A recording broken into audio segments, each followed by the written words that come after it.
I opened a door I'd only seen in my dreams. Every night the same dream. A door in my house, one I've never seen before, tucked into the corner of the upstairs hallway. It's old, wooden, with a brass knob that gleams faintly in the dark. I reach for it, heart pounding, but I always wake before I turn the handle. Last night, though, I didn't wake up. I pushed the door open and stepped through.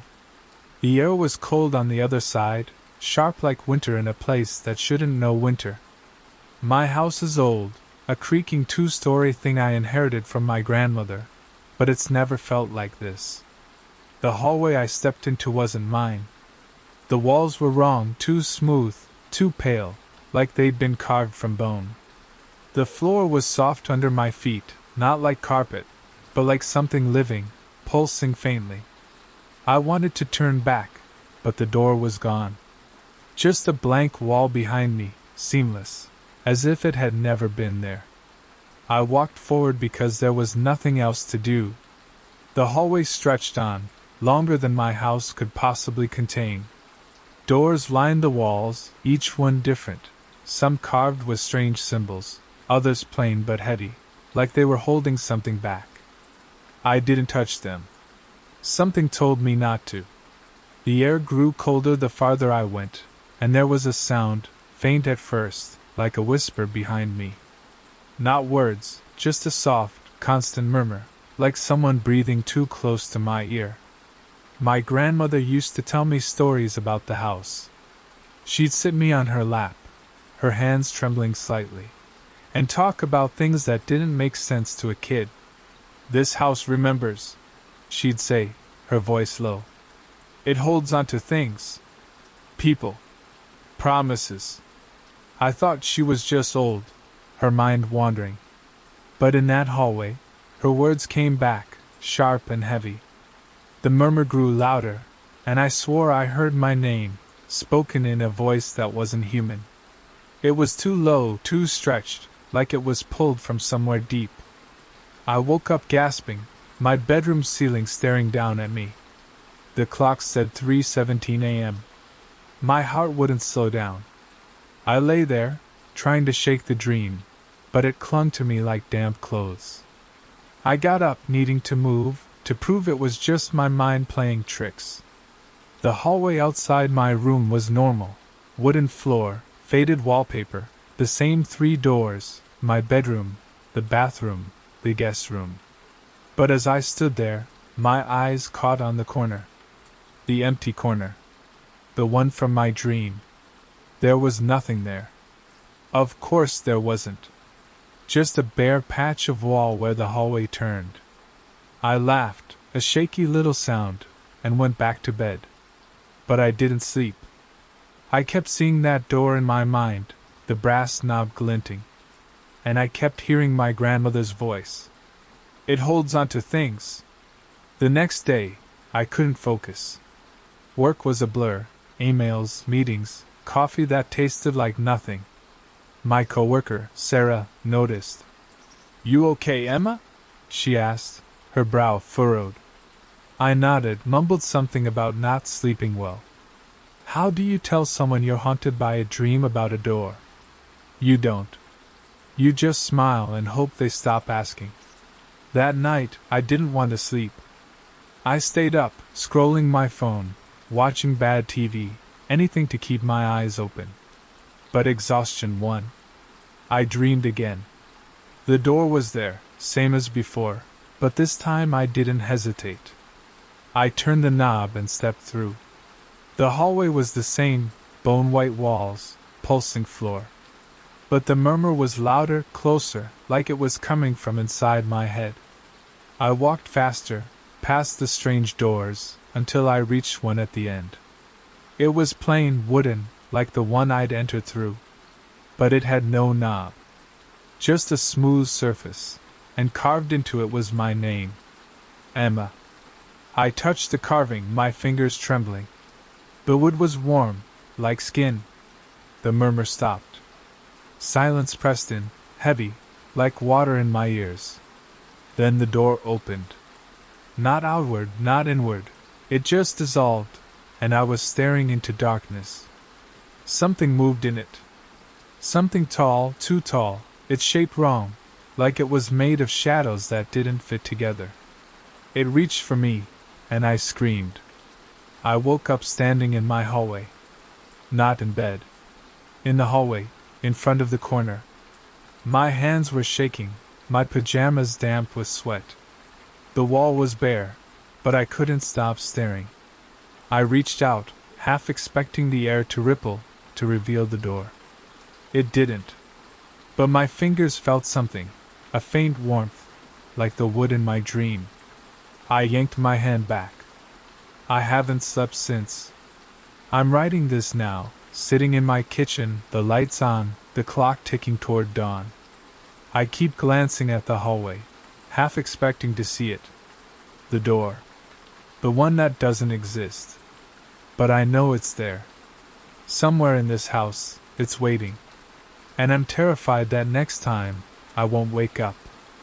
I didn't go to work today. I called in sick, my voice shaking over the phone. Sarah texted me, asking if I needed anything, but I didn't reply. How could I explain this? The house feels different now. It's always been creaky, drafty, a little too big for one person. But now it's like the walls are leaning in, listening. I catch myself holding my breath when I walk past the hallway. I tried to distract myself. Cleaned the kitchen, scrubbed the counters until my hands were raw. But every sound made me jump, the groan of the pipes, the hum of the fridge. I kept thinking about the dream, the door, the thing in the darkness. My grandmother's words kept circling in my head. It holds on to things. What did she mean? I wish I'd asked her when I had the chance. I went through her old things today, hoping for answers. She left me a trunk full of junk, letters, photos, a few trinkets. I hadn't touched it since she died. It was heavy, the wood splintered, the lock rusted. I sat on the living room floor, sorting through it, the afternoon light slanting through the windows. Most of it was mundane. A recipe book, yellowed and stained. A photo of her as a young woman, standing in front of this house. She wasn't smiling. Her eyes were fixed on something off camera, something that made her look afraid. Then I found the journal. It was small, leather-bound, the pages brittle. Her handwriting was cramped, like she was trying to fit too many words into too little space. I flipped through it, skimming at first, then slowing down. She wrote about the house. Not just stories, but warnings. The house is alive, one entry said. It watches. It waits. Don't trust the doors. My stomach twisted. I kept reading, page after page of her fear. She wrote about dreams, too. Dreams of a door that wasn't there. A door she never opened.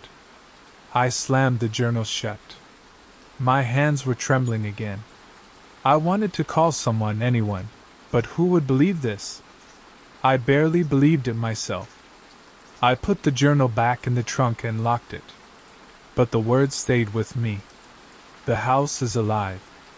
I looked around, at the walls, the ceiling, the shadows pooling in the corners. Was it watching me now? I avoided the hallway all day. Took the long way through the dining room to get to the bathroom. But I couldn't avoid sleep. I tried coffee, loud music, pacing the living room. My eyes burned, my head ached, but I knew what would happen if I closed them. The door would be there. And this time, I wasn't sure I'd wake up. I must have dozed off in the armchair. The dream came fast, pulling me under like a current. I was in the hallway again, the bone-white walls glowing faintly. The murmur was back, louder now, a chorus of voices that weren't voices. They whispered my name, over and over, like a chant.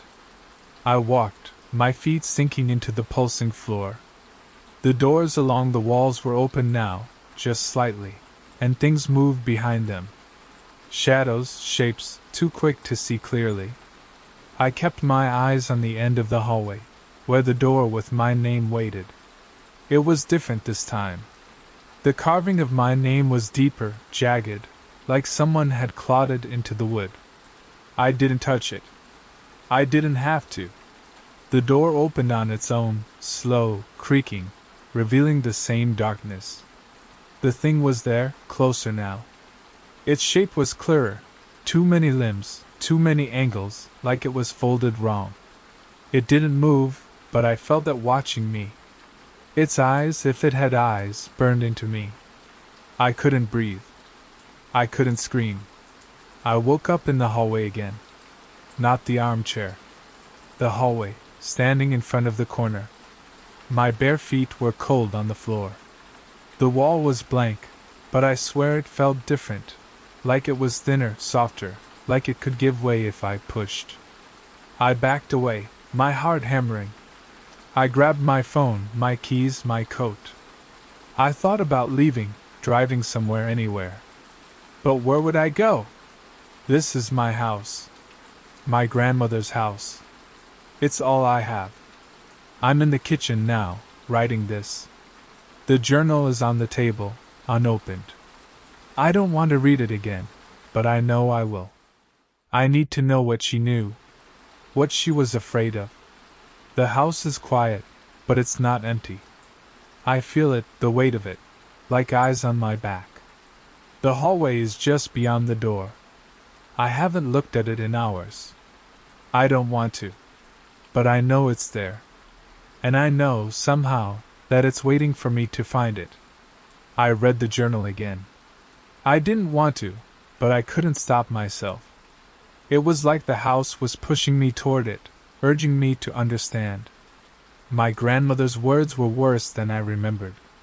She wrote about the door, about how it appeared to her one night after months of dreams. She never opened it, but she heard things. Footsteps in the attic. Whispers in the walls. She wrote about a presence, something that lived in the house, something that wanted her to find it. It knows my name, she wrote. It knows everything. I put the journal down, my hands shaking so badly I spilled my coffee. The mug shattered on the kitchen floor, and the sound echoed, too loud, like the house was amplifying it. I cleaned it up, cutting my finger on a shard. The blood was bright against the tile, and for a moment, I thought the floor pulsed, like it was drinking it. I told myself it was my imagination. It had to be. I called Sarah. I don't know why. Maybe I just needed to hear a normal voice.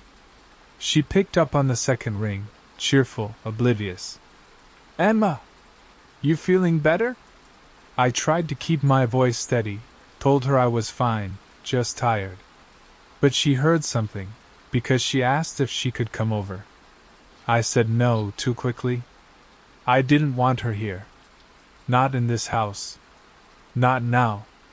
After we hung up, I sat at the kitchen table, staring at the journal. I kept thinking about my grandmother, about how she lived here alone for years. Did she feel this? This weight, this constant sense of being watched? I wanted to leave, to pack a bag and go to a hotel, but the thought of walking through the hallway stopped me. I'd have to pass the corner. The empty corner that wasn't empty anymore. I stayed in the kitchen all day, the journal open in front of me. I read every page twice, 3 times. There was one entry, near the end, that made my skin crawl. I saw it, she wrote. In the mirror. It was behind me, but when I turned, it was gone. It's tall wrong, like it's not supposed to be here. It wants me to open the door. I won't. I can't. I looked up at the kitchen window, half expecting to see something in the reflection. Just my face, pale and tired. But I didn't look for long. Night came too fast. I didn't want to sleep, but my body was giving out. I dragged a blanket to the couch, kept all the lights on. I thought maybe the light would keep the dream away. It didn't. I was back in the hallway, the bone-white walls closing in. The murmur was a roar now, 1,000 voices whispering my name.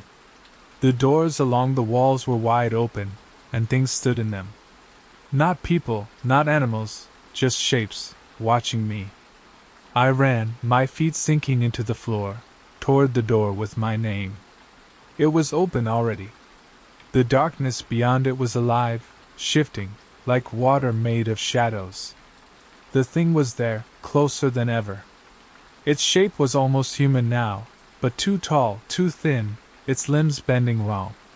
It didn't move, but I felt it pulling me, like a tide. I tried to scream, but my voice was gone. The darkness swallowed me. I woke up on the floor. Not the couch. The hallway floor, right in front of the corner. My blanket was tangled around my legs, my throat raw like I'd been screaming. The wall was blank, but it felt alive, warm, like it was breathing. I scrambled to my feet, ran to the kitchen, locked the door behind me. I know it's stupid, a locked door won't stop whatever this is. But it made me feel better, even for a second.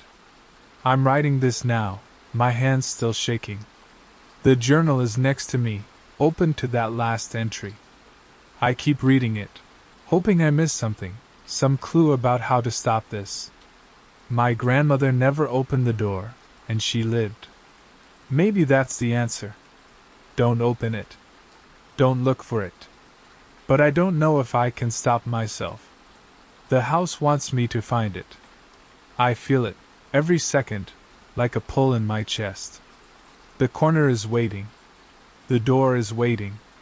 And whatever's behind it knows my name. I haven't left the kitchen in 2 days. I can't. The hallway is too close, and the corner is there, always there, waiting.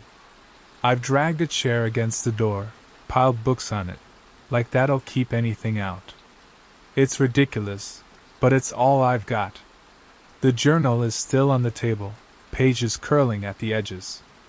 I haven't touched it since yesterday. I don't need to. My grandmother's words are burned into me now. It wants me to open the door. I won't. I keep the lights on, all of them. The electric bill will be a nightmare, but I don't care. Darkness feels like an invitation.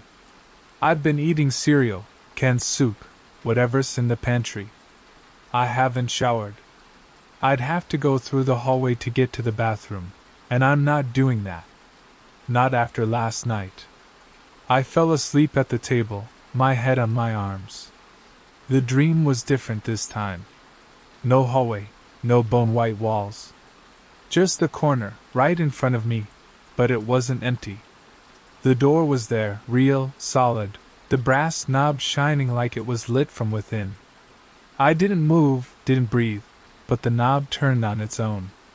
The door creaked open, just a crack, and cold air poured out, wrapping around me like fingers.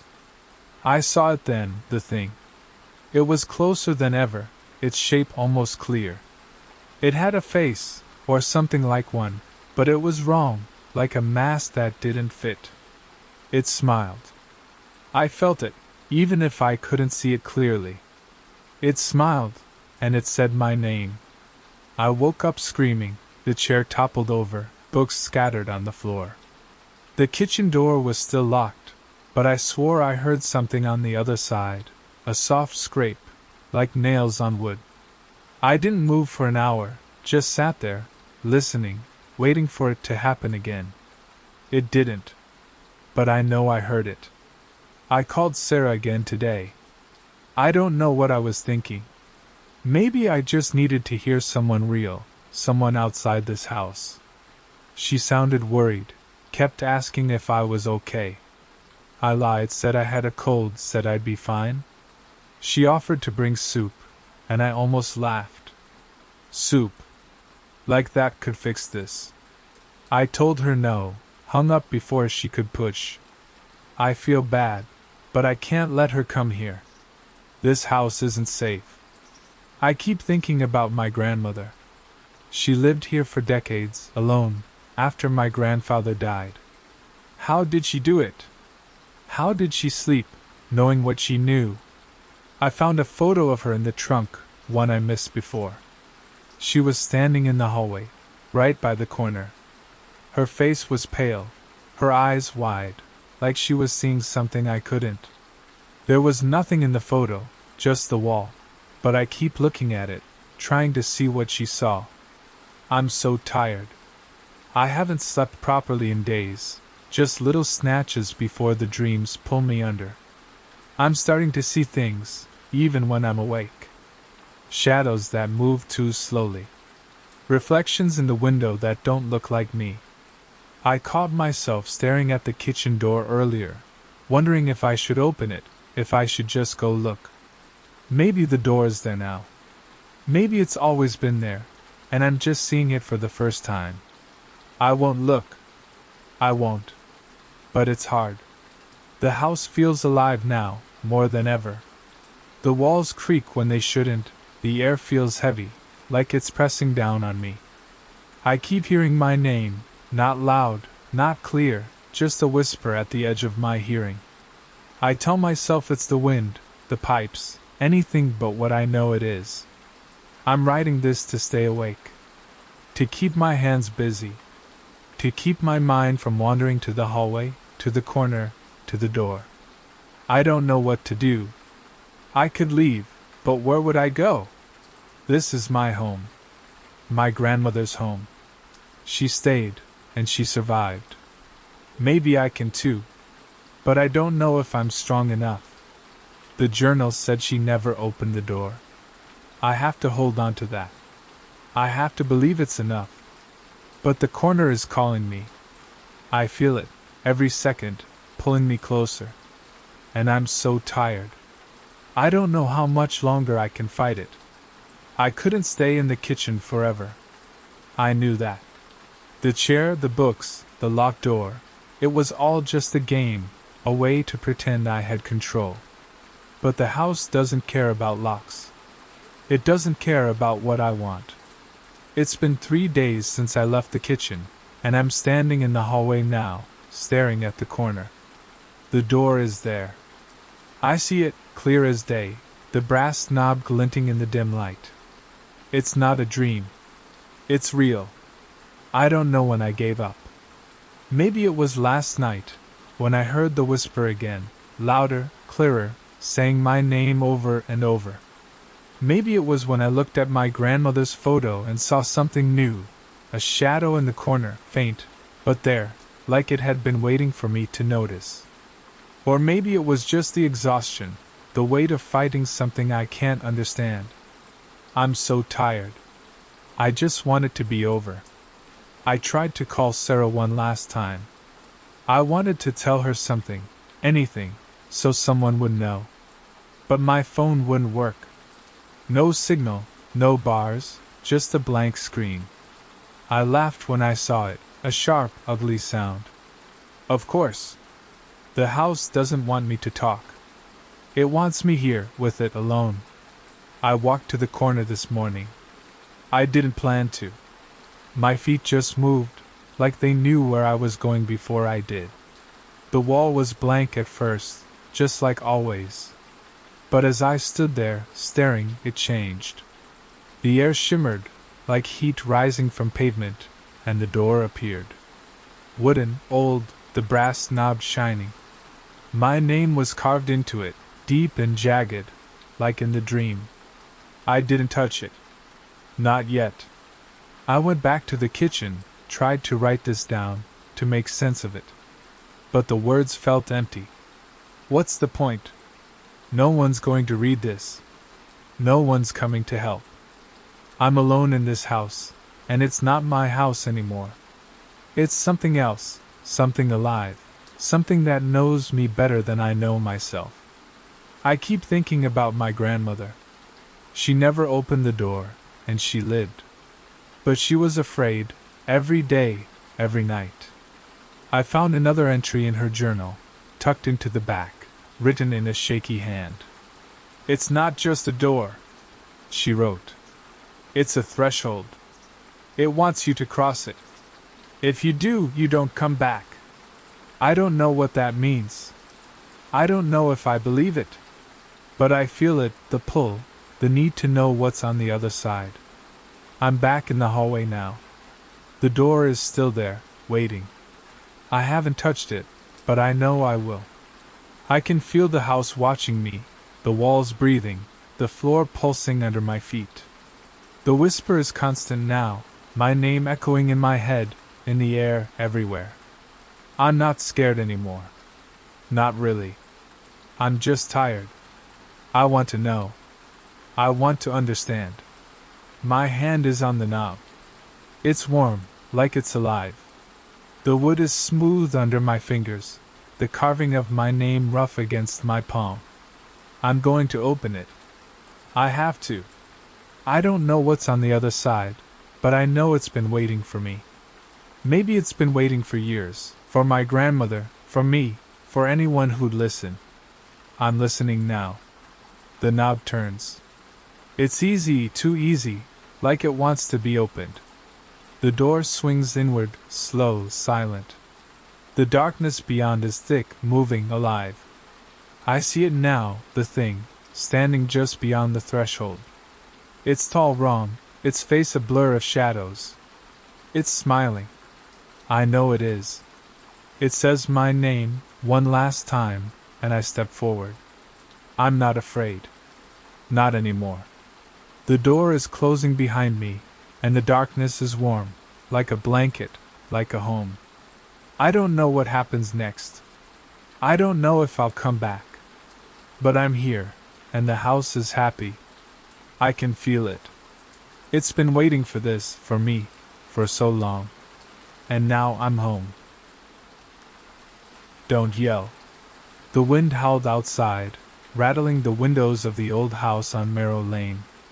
Emily stood in the foyer, her suitcase still clutched in one hand, the key to the front door cold in the other. She hadn't wanted to come here. Not to this house, with its sagging porch and peeling paint, left to her by an aunt she barely remembered. But life had a way of narrowing choices, and now here she was, staring at walls that seemed to lean inward, as if curious about her arrival. The air smelled of dust and something sharper, like damp wood left to rot. She set her suitcase down, the thud echoing too loudly in the stillness. Her phone buzzed in her pocket, and she fumbled to check it. A text from her sister Rachel. "You sure about this? That place gives me the creeps." Emily typed a quick reply, her fingers hesitating over the word help. Her phone, ever unhelpful, auto-corrected it to "Don't yell." She sighed and sent it anyway. The house was larger than she'd expected. A staircase spiraled upward into shadows, its banister coated in grime. To her left, a parlor opened up, its furniture draped in white sheets like ghosts frozen mid-step. She took a tentative step forward, her sneakers squeaking on the hardwood. The floorboards groaned under her weight, a sound that felt almost human, like a low, reluctant moan. She froze. Her heart gave a little kick, and she told herself it was just an old house settling. Old houses did that, didn't they? She flicked on the light switch. Nothing. The bulb overhead stayed dark, and the room seemed to swallow what little daylight crept through the windows. Great, she thought. No power. She pulled out her phone again, switching on the flashlight. The beam cut through the gloom, catching motes of dust that floated like tiny, aimless spirits. She moved toward the parlor, her light sweeping over the shrouded furniture. One of the sheets had slipped, revealing the edge of a chair carved with strange, swirling patterns. They looked almost like eyes watching her. Emily shook her head. She was being ridiculous. It was just a chair. Just the house. But as she turned away, she heard it, a faint whisper, like breath against the back of her neck. She spun around, her flashlight darting across the room. Nothing. Just the sheets, the dust, the silence. Her pulse thudded in her ears. She waited, holding her breath, but the sound didn't come again. Maybe it was the wind. Or the pipes. Old houses had pipes, didn't they? Always creaking, always complaining. She decided to explore upstairs. The staircase creaked with every step, each one louder than the last, as if the house resented her presence. At the top, a long hallway stretched out, lined with closed doors. The air up here was colder, heavier, like stepping into a cellar. Her flashlight beam wavered as she moved forward, her hand trembling just a little. She didn't want to admit it, but something about this place felt wrong. Not just old or neglected, but awake. The first door she tried was locked. So was the second. The third opened with a groan, revealing a small bedroom. A single bed sat in the corner, its mattress sagging under a quilt that looked handmade, its colors faded to grays and browns. A dresser stood against one wall, its mirror clouded with age. Emily stepped inside, her light catching the glint of something on the dresser, a small silver locket. She picked it up, her fingers brushing against the cold metal. It was heavier than it looked, engraved with the same swirling pattern she'd seen downstairs. She opened it. Inside was a photograph, so old it was almost unrecognizable. A woman stared out, her face blurred, her eyes dark and unblinking. Emily's stomach twisted. She snapped the locket shut and set it down, her hands shaking. The air in the room seemed to thicken, pressing against her skin. She backed toward the door, her flashlight flickering. Just the battery, she told herself. Just the battery. But then she heard it again. The whisper. Louder this time, clearer, like a voice trying to form words. It came from behind her, from the hallway. She turned, her light slicing through the dark, but the hallway was empty. Her breath caught in her throat. She wanted to call out, to ask if someone was there, but her voice felt trapped, like the house was holding it hostage. She hurried back to the staircase, her footsteps too loud, too fast. The whisper followed, soft but insistent, curling around her like smoke. It wasn't words, not exactly, but it felt like a warning, or a plea. She reached the foyer, her chest tight, her phone clutched in her hand. She typed out a message to Rachel. "I'm fine, just tired." But her phone changed, help to. "Don't yell." Again. She stared at the screen, her skin prickling. The house was silent now. Too silent. The kind of silence that felt like it was waiting for something.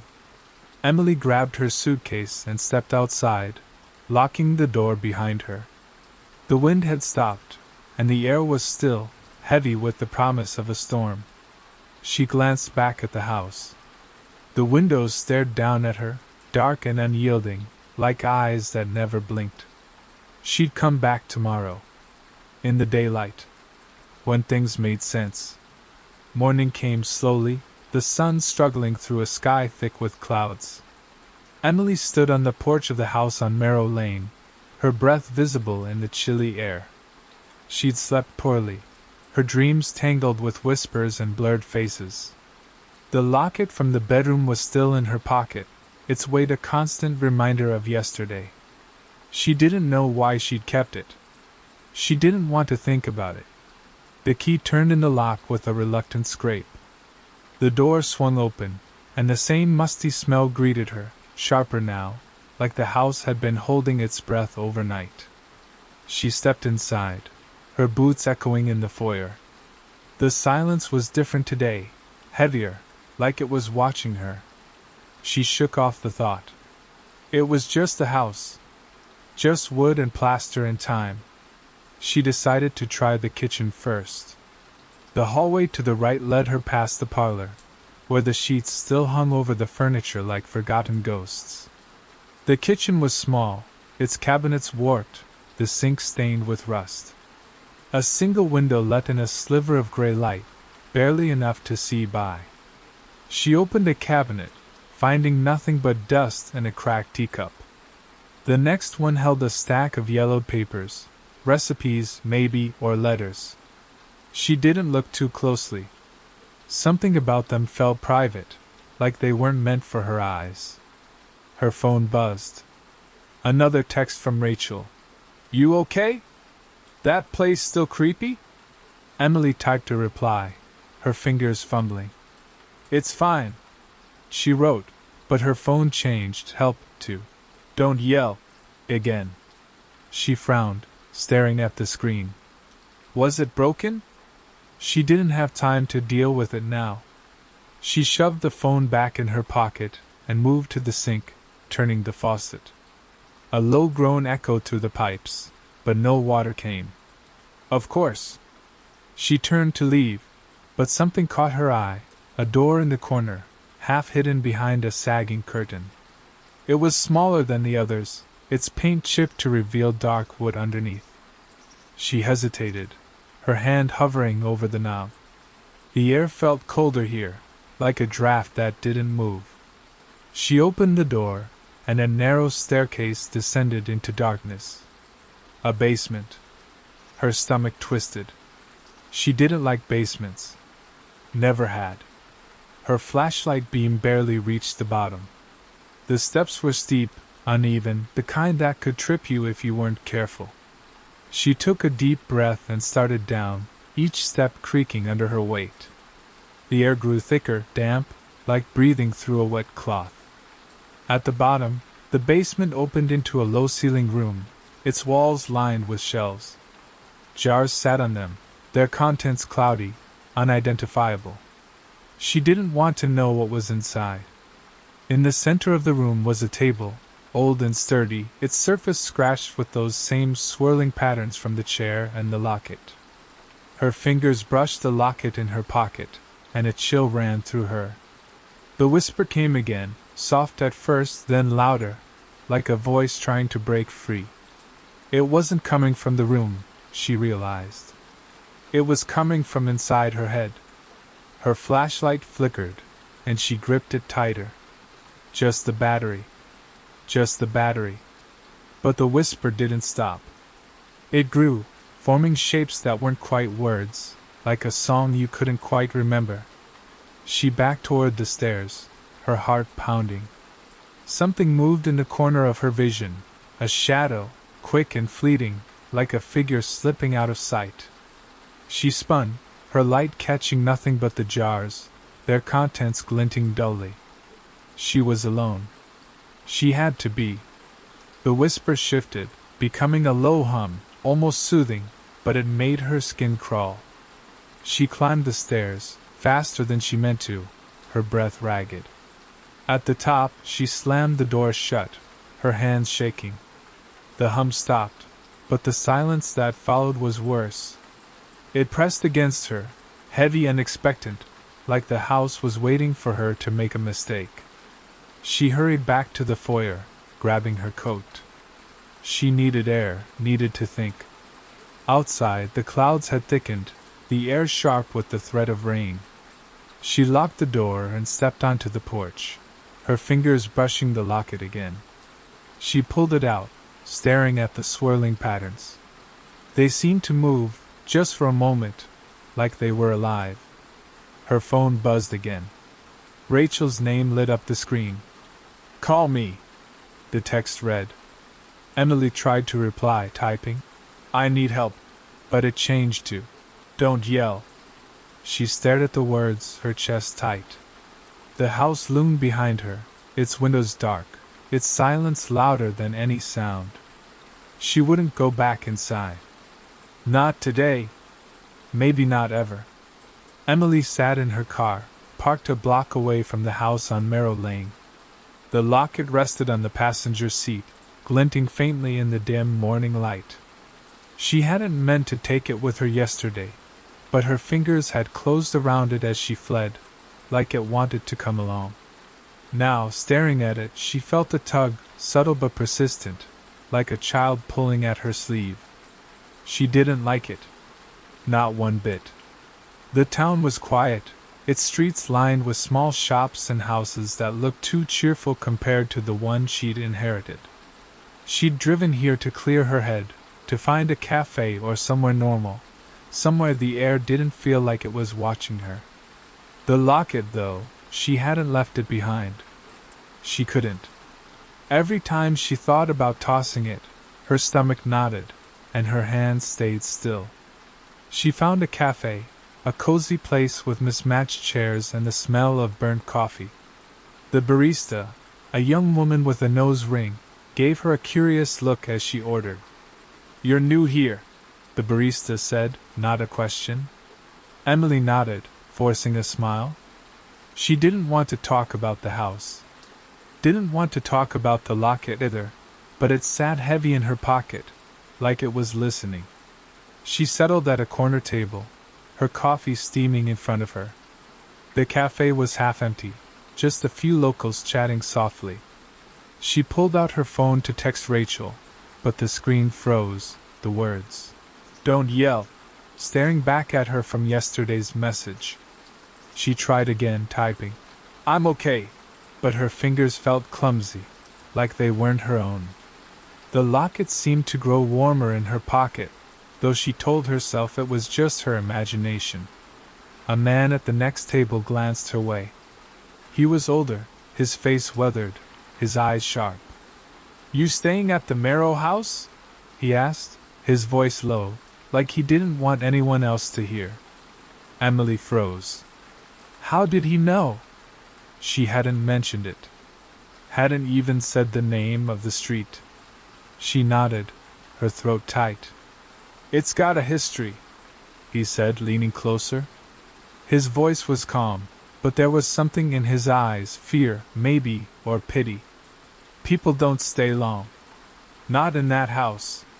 He didn't elaborate, just sipped his coffee and looked away, like he'd said too much. Emily's fingers brushed the locket, and the whisper came again, faint but clear, curling through her thoughts like smoke. She stood abruptly, her chair scraping the floor. She needed to leave. Back in her car, she gripped the steering wheel, her knuckles white. The locket sat on the seat again, its patterns catching the light. She wanted to throw it out the window, let it sink into the dirt somewhere far from here. But her hand wouldn't move. The whisper grew louder, not words but a feeling, a pull, urging her back to the house. She shook her head, muttering to herself. "You're being stupid. It's just a thing. Just metal."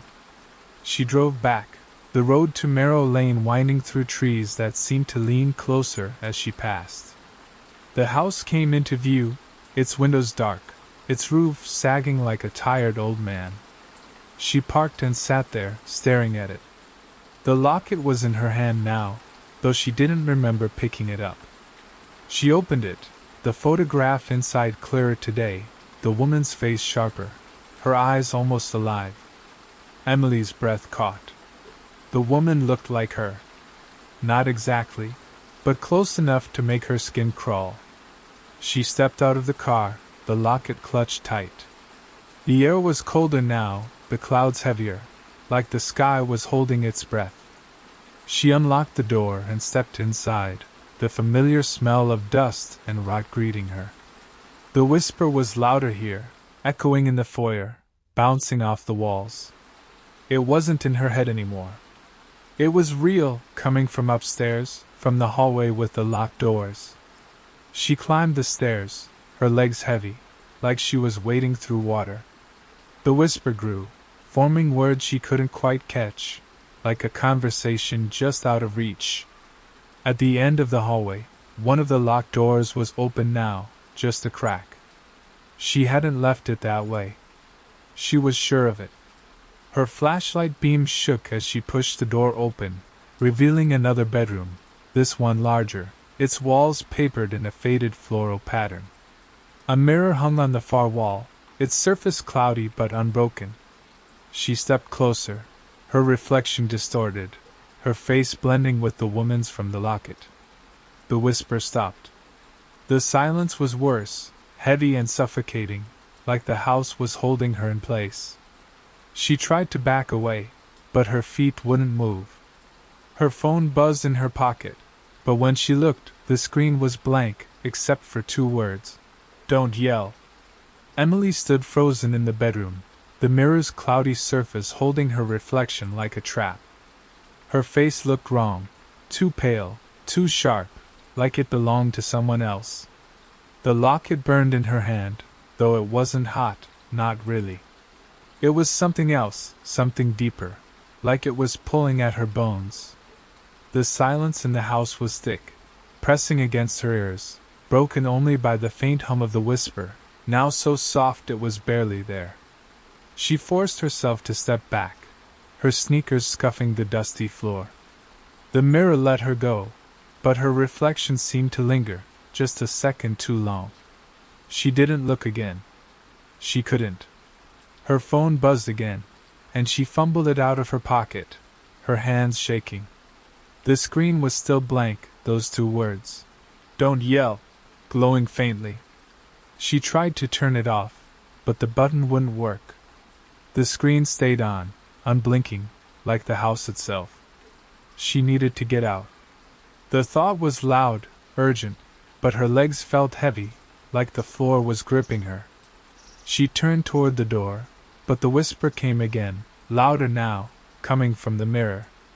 It wasn't words, not exactly, but it felt like a name, her name, spoken by someone who knew her too well. She clutched the locket tighter, her knuckles white, and stumbled into the hallway.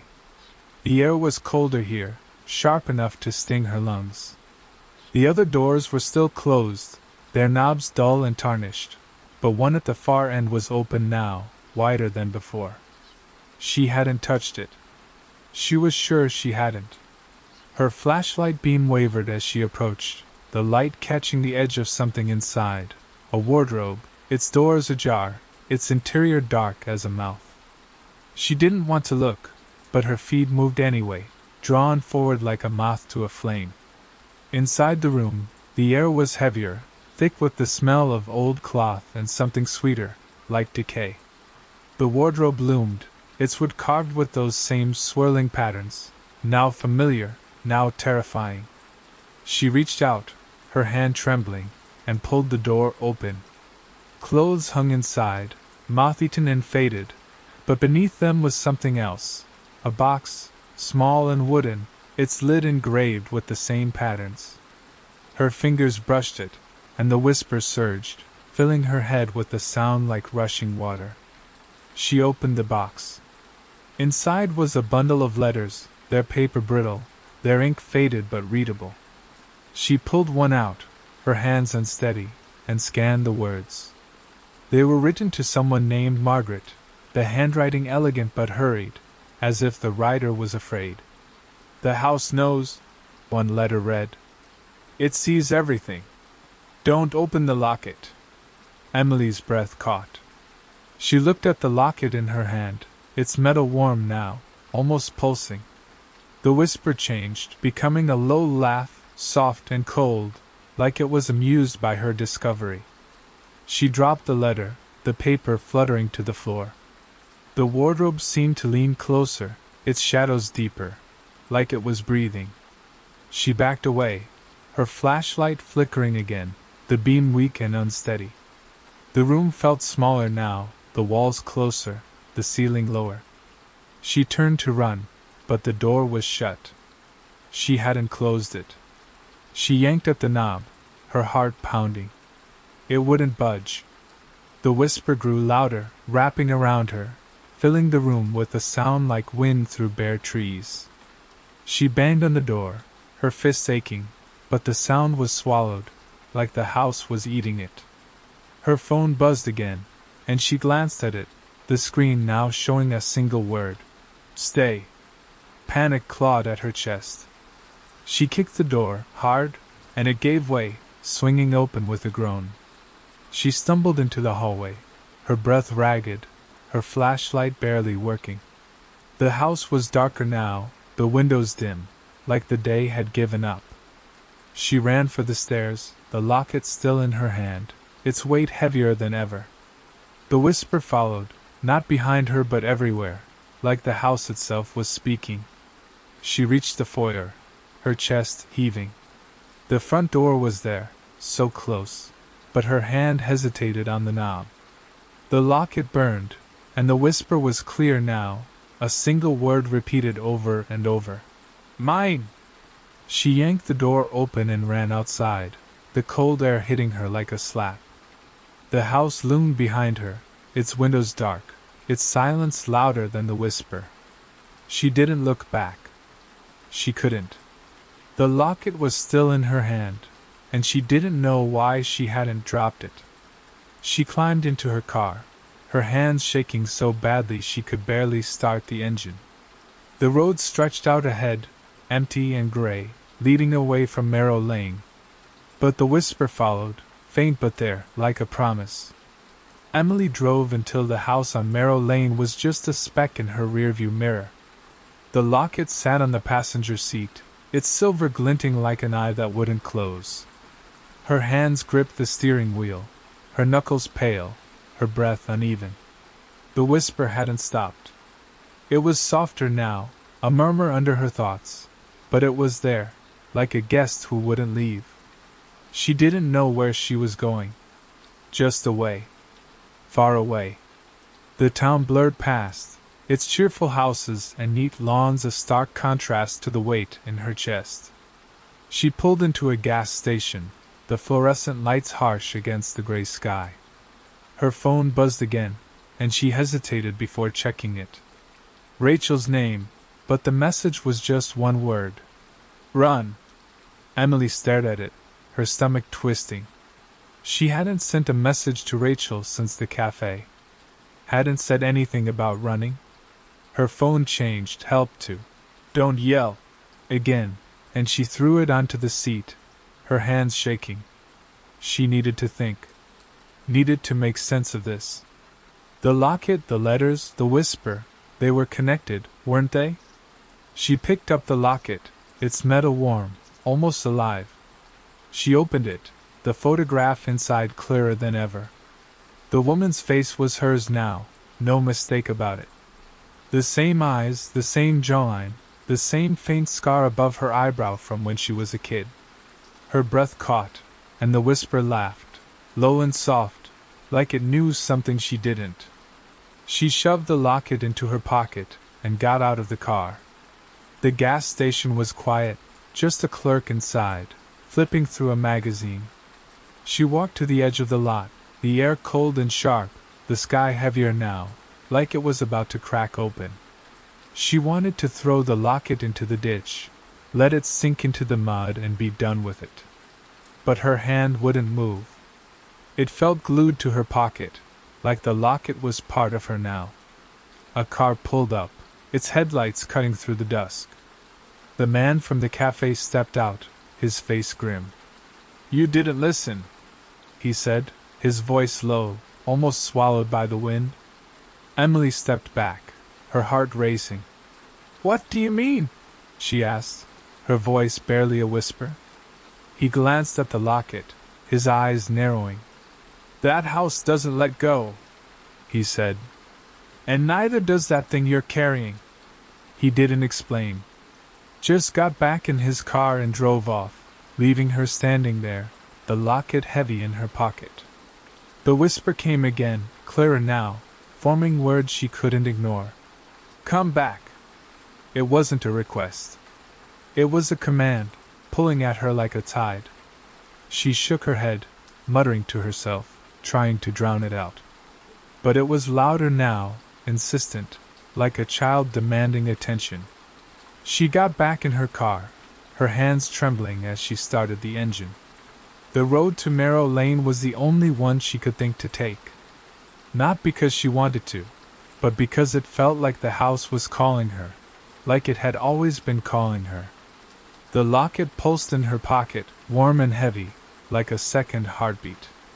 The whisper grew, filling the car, filling her head, until it was all she could hear. The house came into view, its windows dark, its silhouette sharp against the stormy sky. She parked and sat there, staring at it. The front door was open, just a crack, though she'd locked it. She was sure she'd locked it. Her phone buzzed, and she glanced at it, the screen glowing with a new message. "You're home." She hadn't sent that. Hadn't typed it. Her phone was betraying her, just like the locket, just like the house. She stepped out, the locket in her hand, the whisper now a chant, steady and relentless. The door swung open wider as she approached, like the house was welcoming her. She didn't want to go in, but her feet moved anyway, carrying her over the threshold. The foyer was darker now, the air thicker, like it was alive. The whisper was everywhere, in the walls, in the floor, in her bones. Upstairs, the hallway waited, its doors all open now, their shadows spilling out like ink. The mirror was there, at the end, its surface clear, her reflection waiting. But it wasn't her. It was the woman from the locket, smiling, her eyes too bright, too knowing. Emily tried to scream, but the sound wouldn't come. The locket fell from her hand, hitting the floor with a dull thud. The whisper stopped. The silence was worse. It was final, like the closing of a door.